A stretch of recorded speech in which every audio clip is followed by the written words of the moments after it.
Today, I'm telling you about the mistakes I made as a homeowner when I bought flood insurance for the first time more than 12 years ago. So if you're a homeowner that's looking at purchasing a property that may be in a required flood area, or looking at buying an investment property, or you're simply renewing a flood insurance policy, stay tuned in this video, and we're going to show you about the mistakes to avoid.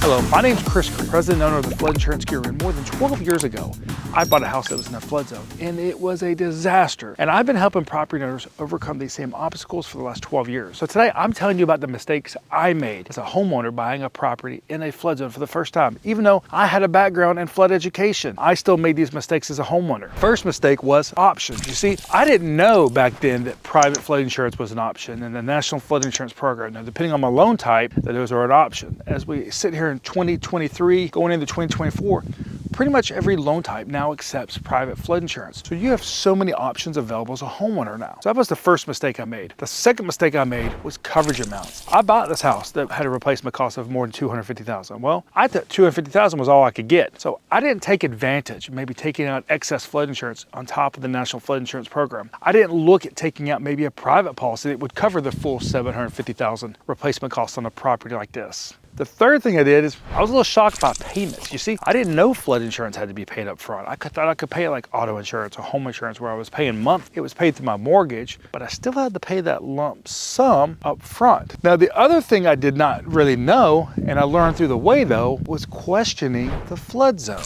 You see, when I bought this property and I was told it was in a certain flood zone, I did a little more research because I just didn't feel like this area was in a high risk of flooding. And sure enough, the flood map had recently changed, placing this property into a high-risk flood zone from a low-risk flood zone. Had a big impact. It was going to make my premiums $3,000, and really instead of $300. But I was able to show the bank that this property was grandfathered because it was built before the first flood map. So it took my $3,000 premium and turned it into a $300 premium. So you see, that could have been a big mistake as a homeowner. So these are the mistakes I made as a homeowner when I purchased flood insurance for the first time, and these are the mistakes that you want to avoid as a homeowner, as they can have a big impact on your mortgage, your ability to get closed on a house, your ability to resell a property. So if you like this video or other videos, make sure to hit subscribe below. If you want to learn the difference between the National Flood Insurance Program and private flood insurance, click on the corner. If you also want to take a look at maybe changing your flood zone, you can also click on the corner for some other videos as well. My name's Chris Green, president and owner of the Flood Insurance Guru, and thank you for watching today's video on mistakes I made as a homeowner when purchasing flood insurance.